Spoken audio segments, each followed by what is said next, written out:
La personne qui va nous rejoindre, donc c'est un speaker qui a roulé sa bosse, si vous me permettez cette familiarité. Il est à la fois entrepreneur, il est franco-australien, s'intéresse beaucoup à tous les sujets RH et managériaux. Je vous demande donc d'accueillir Benjamin Chaminade pour la...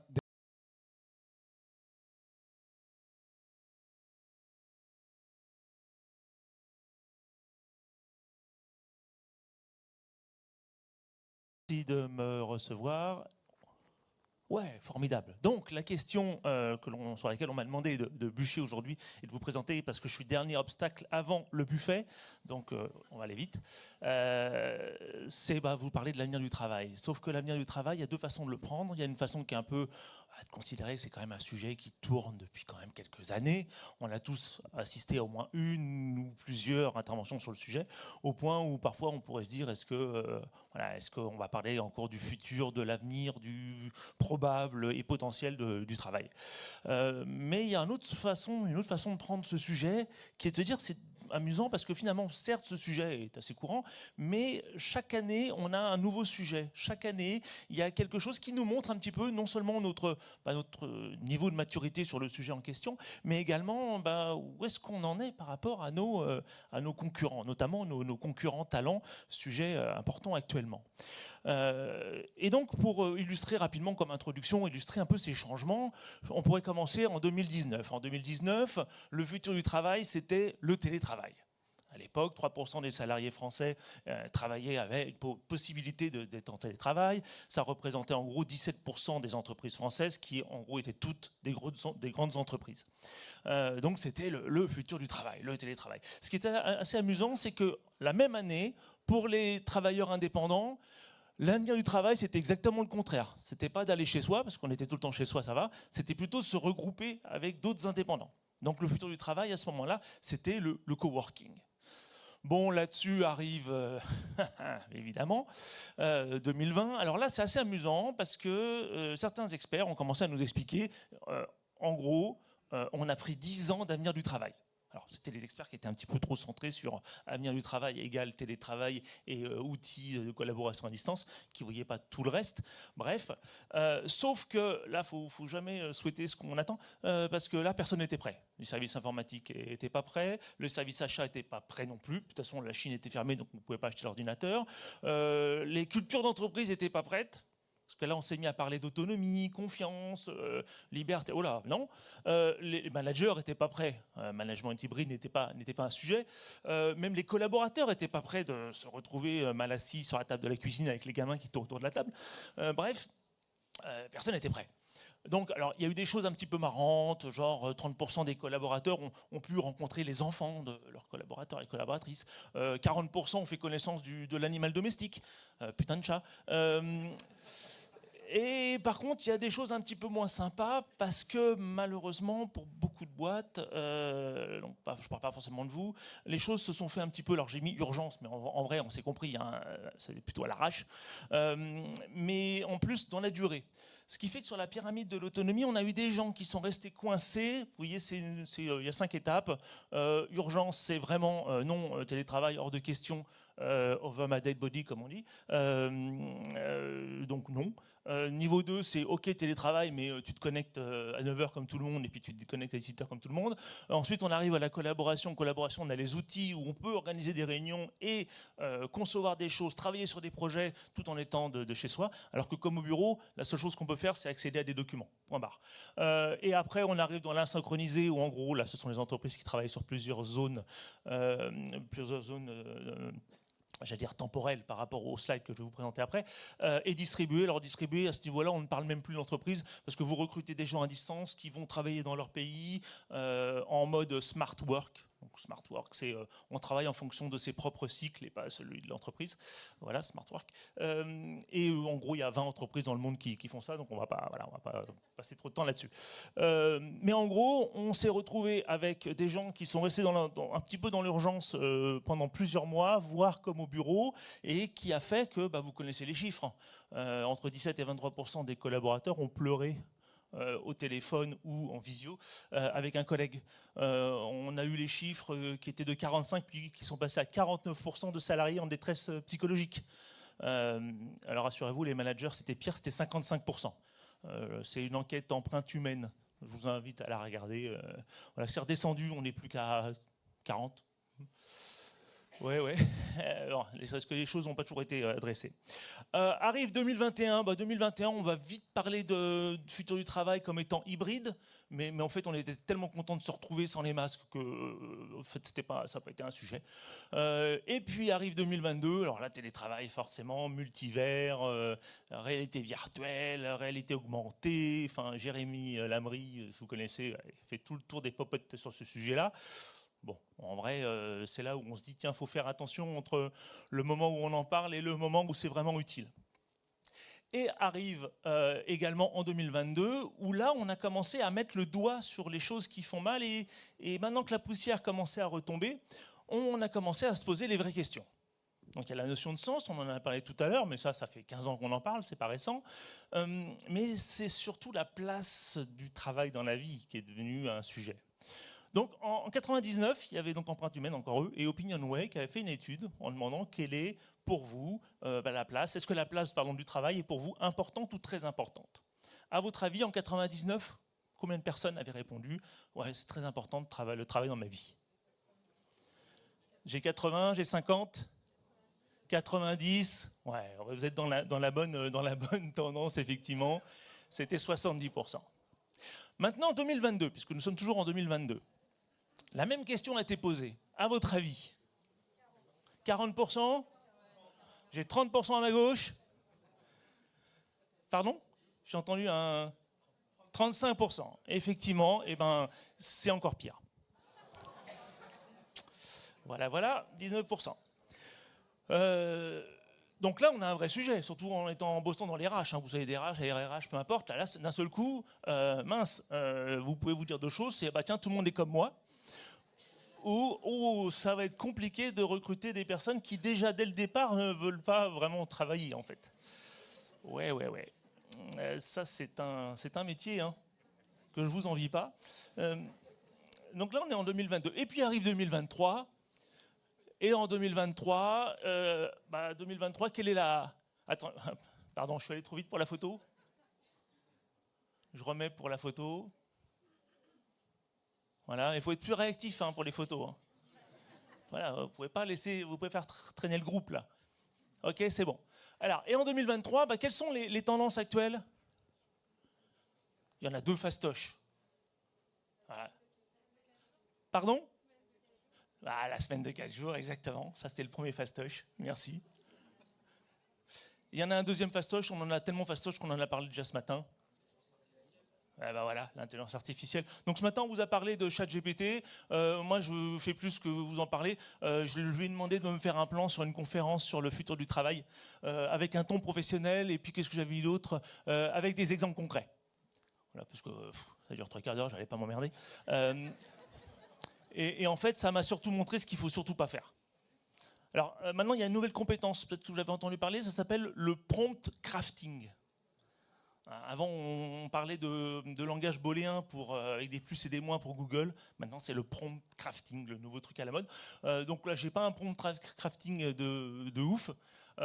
Mais simplement, voilà. Moi, ça me permet, j'utilise ChatGPT tous les jours pour me montrer ce qu'il ne faut surtout pas faire. Donc je sais que, parce que c'est bateau, quoi, c'est thèse, antithèse, synthèse, dans quelle étagère, tout ça. Donc voilà, on oublie. Donc c'est là la vraie question. Non seulement il y a cette notion de sens, cette notion de le travail, c'est fatigant, et en plus l'IA va prendre mon job. Donc la question est posée, est-ce que le travail a vraiment un futur? Et pour ça, c'est assez intéressant, parce que si vous écoutez les gens qui parlent du futur du travail, en fait vous avez les pessimistes, et puis ça va jusqu'aux hyper optimistes. Alors on va commencer par les pessimistes, ils sont plus rigolos. On va commencer par les ergonomes. Alors, vous savez, vous êtes au courant qu'à partir du moment où vous asseyez plus de 2 heures par jour, vous êtes foutu. Même si vous faites du sport, même si vous avez l'impression, parce que vous avez couru une demi-heure, 1 heure avant d'aller au boulot, non, vous êtes foutu quand même, comme tout le monde.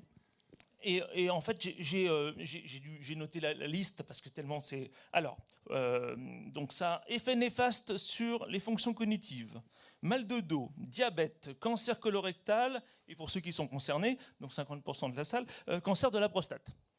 Voilà, donc ça, c'est déjà, on est pas mal. Donc, il y a un cabinet de design néerlandais qui, il y a déjà quelques années, a fait une proposition d'installation sur le thème « S'asseoir tue ». Comme ça, on est bien, mais restez assis. Dans lequel, en fait, ils ont inventé un concept de bureau debout et où ils ont invité des professionnels, des étudiants, des architectes, des créatifs, bref, des gens qui travaillent dans la vraie vie, en leur demandant venez tester notre installation pendant 1 heure ou 2. Et pendant les 6 mois qu'ont duré donc, cette étude, ils ont ensuite fait plusieurs études de satisfaction et puis ils ont posé des questions, notamment la question sur qu'est-ce que vous avez pensé de cette installation? Et surtout, quel est le premier reproche, pas deuxième reproche, ni troisième reproche. Le troisième reproche, c'est que c'est complètement con. Quel est le premier reproche fait à cette installation? Alors, petit A, c'est pas confortable. Petit B, c'est hyper moche. Petit C, il n'y a pas assez de surface plate. Et petit D, ça me donne encore des cauchemars. Alors, A, B, C ou D? J'ai A, j'ai un B, B, C. Vous n'êtes pas là. Alors, tout de suite, A, c'est la seconde. C'est le second reproche. Le premier reproche, c'est, effectivement, certains l'ont dit, c'est qu'il n'y a pas assez de surface plate. Et pourquoi il n'y a pas assez de surface plate? Pour mettre son café. Voilà. Là, c'est le truc. Non, mais voilà. Certains ont trouvé ça créatif, tout ça, effectivement, on bouge, on change d'endroit tellement on est mal assis, tellement on est debout, tellement on est de traviole, ça nous oblige de bouger un peu. Mais le premier reproche, c'est « et mon café ». Ensuite, restons dans le négatif avec les technoprophètes anxieux. Ceux qui nous disent que l'IA va tous nous bouffer, on est au chômage et on va tous toucher les 1 200 € de revenus universels. Voilà, au moins on sera plus tranquille à faire pousser des poireaux. Là, la question c'est, à votre avis, combien de Français s'inquiètent? Donc c'est très récent, hein, ça date de 2023, PwC, je sais qu'ils sont dans la salle, vous validez. Combien de salariés s'inquiètent de perdre leur emploi au profit de l'IA? Alors j'ai 79, j'ai 29, j'ai 59. On est pas mal. Alors en fait, sachez que la France, par rapport à cette étude qui est mondiale, en fait, nous sommes les plus optimistes par rapport à ce sujet. Et ouais, seulement 9%. Dans le monde, 13% pensent qu'ils sont foutus. Par contre, 66% des collaborateurs français se disent que, au contraire, dans l'IA, c'est bien parce que ça va me permettre de me délester des tâches emmerdantes. Moi, je vais faire tous les trucs intéressants dans mon job. Voilà. Et 80% des collaborateurs français sont plutôt inquiets de perdre leur job parce que c'est la crise, parce qu'il y a d'autres problèmes que l'IA, en fait. Il y a d'autres trucs plus importants et plus urgents que l'IA. Ensuite, nous avons les autonomistes modérés. Alors, ceux-là, c'est vraiment la fin du travail. Ceux-là, c'est maintenant qu'on a goûté au télétravail et au travail hybride qu'on s'est organisé, vous nous emmerdez à vouloir revenir en entreprise pour vous aider à payer les loyers. Et ceux-là, en fait, vont dans le sens de l'histoire. Parce que de nouveau, ça date d'une étude qui est française, juin 2023. Voilà, cette étude dit que 56% des entreprises ont ou vont réduire leur espace de travail de, donc vous connaissez comment ça marche maintenant, A, B, C ou D? C, D. Ah ouais.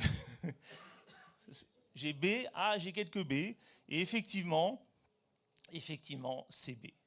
C'est entre 10 et 20%. Seulement entre 20 et 10 et 20%. Alors, de nouveau, parmi les entreprises interrogées, par cette... peut-être que chez vous c'est plus, peut-être que c'est moins, mais en tout cas, il y a un vrai sujet sur l'immobilier d'entreprise en ce moment. Ensuite, on arrive sur les indépendantistes freelance. Alors ceux-là nous se servent en fait du cinéma pour dire, en fait, une entreprise maintenant, c'est comme un film. On se réunit autour d'un projet, et une fois que le projet est terminé, chacun rentre chez soi. Et comme dans le monde du cinéma, si l'équipe s'est bien entendue, si le réalisateur était sympa et si le chef-ops a été professionnel, on va rassembler la même équipe. Donc ça, c'est un peu la version un peu électron libre qui était annoncée dans ce bouquin dans la fin des années 90. C'est pas son meilleur bouquin, sur le fait qu'on va tous être freelance. Sachant qu'aux États-Unis, 33% de la population active est freelance. En France, on est au milieu de peloton. On a, alors attendez, je dois avoir les chiffres parce que c'est compliqué. Non, j'ai pas les chiffres. Non, j'ai pas les chiffres. Si j'ai les chiffres, ils sont 12%, pardon. Ah oui, non, ils sont là les chiffres, autant pour moi. Voilà les chiffres. Voilà. En fait, ça va vraiment dans le sens de l'histoire. Effectivement, on a de plus en plus de personnes indépendantes. Attention, hein, je ne parle pas des gens qui louent leur chambre sur Airbnb ou voilà, qui sont sur Etsy, etc. Là, je parle des gens qui sont, c'est leur métier. Voilà. Et effectivement, on progresse. La seule question que je vous pose ici, c'est à votre avis, en 1980, où est-ce qu'on était? Elle est un peu dure cette question. Alors, la réponse est simple, on était là. En fait, il y a une chute drastique dans les années 80 qui fait que tout ce qu'on fait, c'est rattraper le retard. Voilà. Alors pour info, donc 33% aux États-Unis, en Grèce ils sont 22%, bon, ils ont pas forcément le choix. Italie 22%, Espagne, Portugal 15%. Nous, on est à cheval entre Israël, Hongrie et Lettonie pour l'Europe. On n'est pas à fond, mais on y va. Donc il y a aussi un sujet. On n'est pas encore dans les contracteurs comme en Angleterre, dans les pays anglophones, mais on y arrive.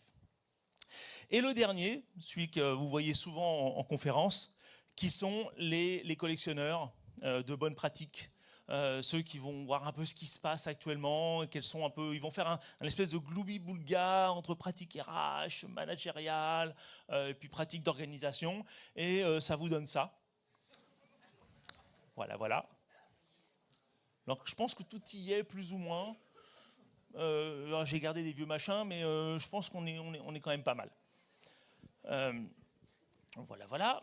Donc, j'ai pris tous ceux qui on pourrait passer une journée sur chaque étiquette, donc on va pas faire ça.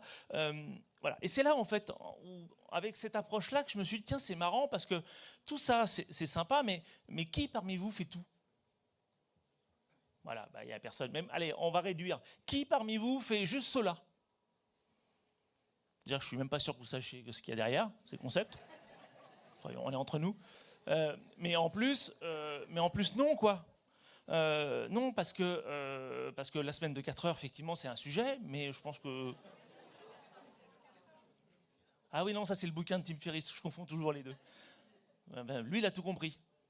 Bon, après, il explique qu'en fait, il travaille 7 jours sur 7 pour son bouquin de 4 heures. Mais, bref, donc la semaine de 4 jours, chaque chose en son temps, vous avez raison. Qui travaille 4 jours par semaine Ouais, hein, je crois qu'on est bien là. Voilà. Par contre, je suis certain que certaines entreprises parmi vous, vous faites quelque chose, un de ces éléments-là sur le tableau.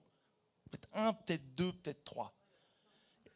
Et c'est ça qui m'a mis sur le fait que face au futur du travail, on n'est pas tous égaux, on n'est pas tous à la même vitesse, pour plusieurs raisons que je vais évoquer juste après.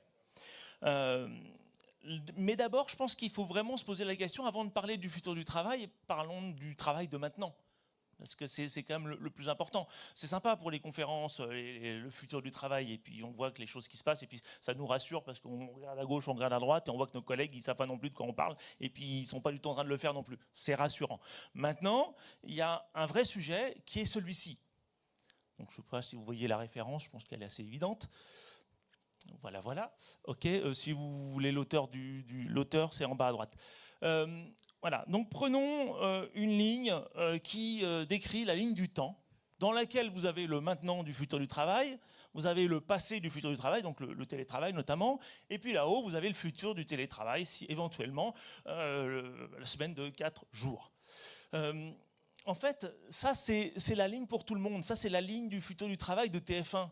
C'est la ligne du futur de travail du DRH qui est absolument pas innovant, qui cherche à rien changer, qui attend la retraite et qui bouge pas, et surtout on bouge pas une oreille en attendant. Voilà. Donc surtout on va pas aller s'embarringuer dans SAP SuccessFactors parce que maintenant qu'on l'a compris, l'expérience d'Engie, c'est du boulot. Donc voilà, vous voyez l'idée. Sauf que vous n'êtes pas ces RH là. Vous êtes un RH particulier qui utiliser ou aller utiliser SAP SuccessFactors, et surtout qui avait des cultures différentes, des cultures d'entreprise différentes, des visions du management différentes. Donc vous avez ce qu'on appelle un filtre culturel. Je vais rentrer dans le détail de ce filtre culturel juste après. Ce qui explique qu'aujourd'hui, en fait, votre futur du travail va dépendre de ce filtre culturel. et que votre futur du travail sera différent, et que finalement il sera différent pour vous, moi et Einstein.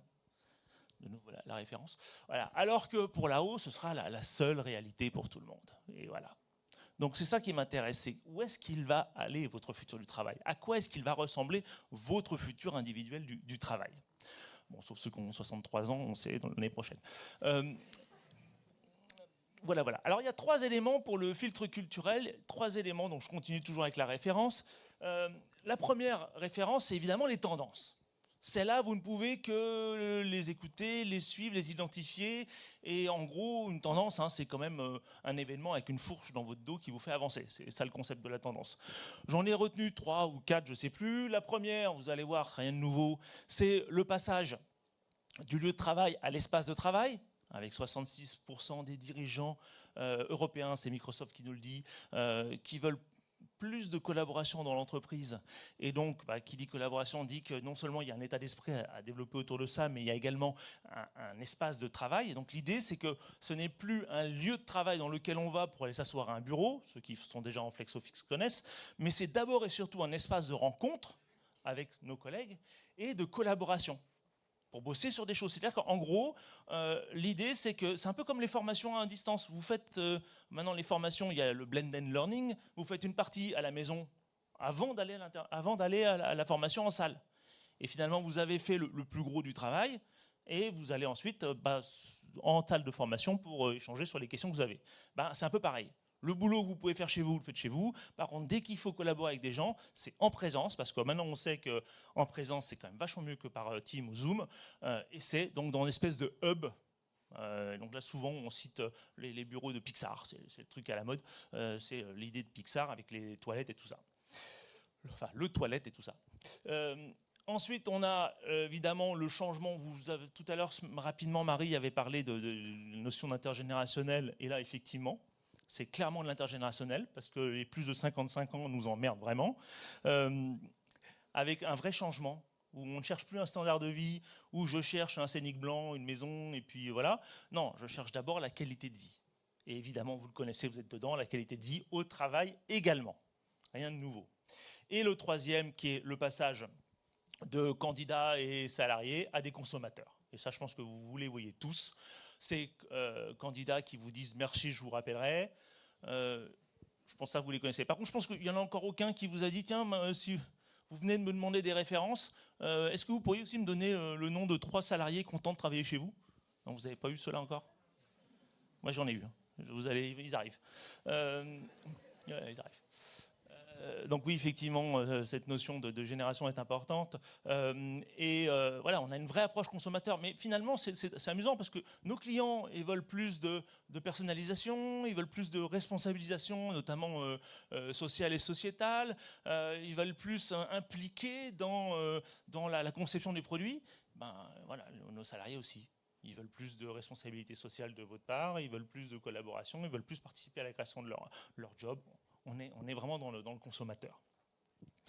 Donc ces trois éléments nous amènent voilà, le deuxième élément, donc on a les tendances. Donc c'est là où vous ne pouvez pas faire grand-chose. Vous ne pouvez pas les ignorer en tout cas. Et si vous les ignorez, attention, ça peut être dangereux pour vous, parce que si vos concurrents, de nouveau les fameux concurrents talents, alors je sépare concurrent et concurrent talent. Un concurrent, c'est sur le commercial. Un concurrent talent, c'est, vous avez compris, sur les talents. Voilà, ce qui fait que Coca-Cola, par exemple, est un concurrent talent de Deloitte ou de Accenture. Là-dessus, donc le second, c'est la course à l'armement. Et là, je pense que vous êtes tous dedans, on est tous dedans. Alors c'est la course à l'armement, évidemment, face à la difficulté de recruter. On cherche tous d'attirer, pardon. On cherche tous des moyens de se distinguer de nos concurrents. On cherche tous des moyens de montrer que chez nous, vu que les tables ont tourné et que c'est maintenant à nous de vendre notre boîte aux candidats, et a priori ça va durer, pour plein de raisons, ça va durer, notamment parce que la pyramide des âges, alors même si en France on est plus tranquille que d'autres pays comme l'Italie, l'Allemagne ou évidemment la Russie, on a quand même 20 ans de stock, entre guillemets. Voilà. C'est un terme que j'ai appris chez Engie, justement. Il y a longtemps, hein, il y a 15 ans, vous n'étiez pas encore aux affaires. Et en fait, l'idée, c'est qu'aujourd'hui en France, ouais, on a de l'avance, on a encore pas mal de capacités, de compétences disponibles par rapport à d'autres pays. Donc on est bien. Sauf que actuellement, le vrai sujet est cette course à l'armement qui touche tous les éléments de notre métier. Ça, je ne l'ai pas inventé, vous avez déjà dû le croiser à un moment ou à un autre. Ça s'appelle la roue des talents, le cycle collaborateur. Il y a plusieurs noms. Et ça vient de l'idée qu'aujourd'hui, ça a été évoqué ce matin, on n'est plus sur des parcours avec un début et une fin. On est sur des cycles, sachant qu'en fonction des chiffres, entre 12 et 17% des salariés qui travaillent dans une boîte ont quitté cette boîte à un moment ou à un autre dans le passé. C'est ce qu'on appelle les fameux salariés boomerang. Et ceux-là sont de plus en plus importants. Ça veut dire qu'il y a un nouveau concept. Certes, il y a le off-boarding, ok, ça c'est pas nouveau, mais c'est un sujet. Mais on parle maintenant de bridging. Donc passerelle. Comment est-ce qu'on garde le contact avec les collaborateurs qui nous ont quittés? On est d'accord, hein, pas ceux qui... Bon. Donc ceux qui nous ont quittés mais qu'on aurait voulu garder, comment est-ce qu'on fait pour les maintenir au courant de ce qui se passe dans la boîte, leur demander d'être peut-être notre porte-parole sur la suite pour communiquer les annonces, etc. etc. Ça s'appelle le bridging. Bon. Donc tout ça pour dire que sur ce cycle, sur cette roue maintenant, chacun cherche non seulement la bonne pratique, mais également le petit truc qui va faire la différence et qui va nous permettre d'engager et fidéliser, vous voyez la nuance, les collaborateurs sur la durée. Donc je crois que c'est le dernier petit moment de sondage, parce que cette guerre des talents commence vraiment à faire des morts. Alors pas vous, évidemment, mais parmi les PME, c'est une étude qui date de BPI, qu'elle a fait jusqu'en 2019, et puis après j'ai fait quelques études moi de mon côté pour aller un peu extrapoler les résultats. À votre avis, cette année, 2022, pardon, parce que 2023 c'est pas fini, quel pourcentage de défaillances pouvait être relié directement à une pénurie de talent? Donc genre sur 100 boîtes qui ferment, combien ont fermé parce que le patron a vendu un truc qui n'a pas pu être réalisé ou parce qu'un collaborateur qui était clé pour la boîte est parti à la concurrence ou planter des choux en permaculture? C? Vous êtes à C? B? D? Ça fait beaucoup. Il y a quand même plein d'autres raisons de fermer une boîte. Eh ben, ok, on n'est pas loin. Effectivement, on n'est pas loin. Et en fait, c'est B. C'est 9,3% en 2022. Alors, ça n'a pas l'air beaucoup, parce que depuis tout à l'heure, je vous montre quand même des gros chiffres. Ça n'a pas l'air d'être énorme. Sauf que, si on regarde l'évolution de la courbe, nom de Zeus. 2010, 1,75 pour arriver à 9,3. Alors, à votre niveau, ça ne se compte pas en fermeture de business unit. Non, votre niveau, ça se compte en projets que vous n'avez pas pu mener à bien. Ça se compte en idées peut-être innovantes que vous n'avez pas pu poursuivre parce que vous êtes déjà un peu court en staff dans votre équipe.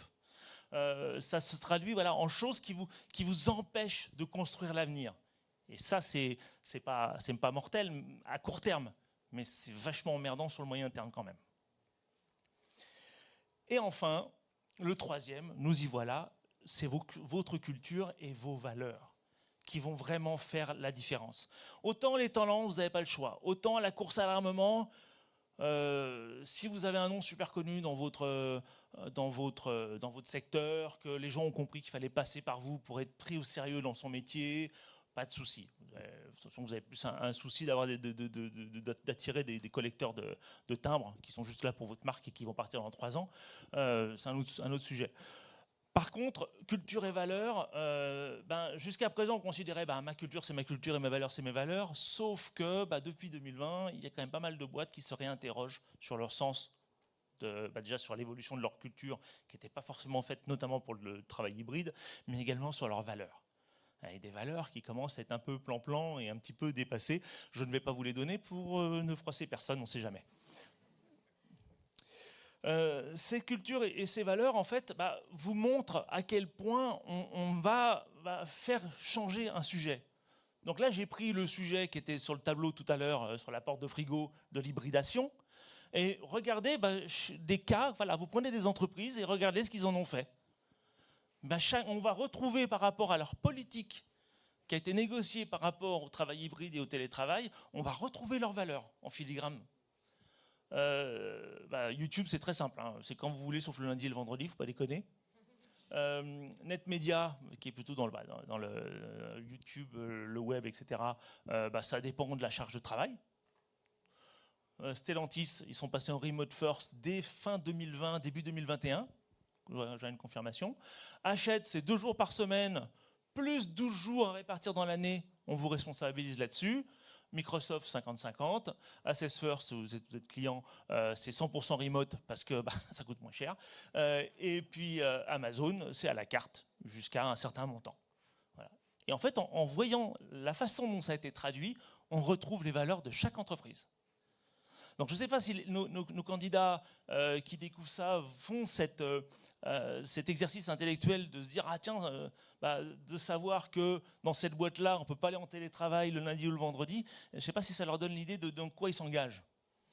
Mais en attendant, voilà, le sujet est là. Et de nouveau, je reviens sur l'idée de tout à l'heure que votre futur du travail n'est pas le futur du travail de tout le monde, grâce ou à cause de vos valeurs et de votre culture d'entreprise. Et que si vous voulez faire évoluer les choses par rapport à un futur du travail hypothétique sur lequel vous vous mettez d'accord, vous ne pouvez pas ne pas toucher à vos valeurs et à votre culture d'entreprise. Et ça tombe bien, je pense que vous êtes un peu au centre de tout ça. Notamment les valeurs. Désormais, on commence à vendre l'idée que des valeurs doivent être mises en question que tous les 3 ans. Les valeurs, ce n'est pas la Constitution des États-Unis. Et même Jefferson avait dit qu'attention, Constitution des États-Unis, il avait dit il faut la remettre en question tous les 20 ans pour éviter qu'on passe d'un état de droit à un état de devoir. Donc même lui, il avait dit attention, il faut faire bouger les choses régulièrement. Bon, c'est mal barré. Par contre, vos valeurs d'entreprise, ça peut le faire. Voilà. De là va dépendre les choses. Voilà. Donc ce qui veut dire plusieurs choses. Je vais être dans les temps, on va avoir plein de temps pour les questions. La première chose, ça veut dire que déjà, votre rôle est, mais pas que, d'identifier ces fameuses tendances. Le fameux, les étiquettes que j'ai mises sur le frigo, l'apport du frigo. Alors, photo que je ne vous ai pas dit que j'avais créée avec l'intelligence artificielle, parce que je n'ai pas trouvé de porte de frigo. Qui sont des tendances sur lesquelles vous devez au moins avoir un minimum d'éveil, savoir que ça existe, savoir que ça reste dans le domaine du possible, même si ce sont des émergences. C'est même pas un signal faible, c'est avant le signal faible, c'est l'émergence. Donc ça, c'est une chose. Sauf qu'aujourd'hui, ce n'est pas le sujet. Le sujet, c'est de prendre ces choses en main, de comprendre votre culture et vos valeurs si ce n'est pas déjà fait, et d'identifier, de déterminer quel est le futur qui vous paraît être le plus crédible, le plus réalisable, étant donné les tendances, étant donné la course à l'armement et étant donné vos valeurs, sur laquelle vous pouvez vous diriger. Donc ça veut dire que, là je parle au DRH et au RH, c'est bien d'avoir commencé à enlever vos cravates, c'est un bon début. Sauf qu'il va falloir aller un peu plus loin en termes de créativité, d'audace, d'inventivité, etc. Parce que cette année du travail, là où vous allez, et je vais finir là-dessus, il n'y a pas de route. Donc c'est à vous de le décider, en évitant évidemment de suivre la première tendance ou première mode, parce qu'on en parle à TF1, genre la semaine de 4 jours, pour ne pas se tromper non plus. Voilà, je vous remercie.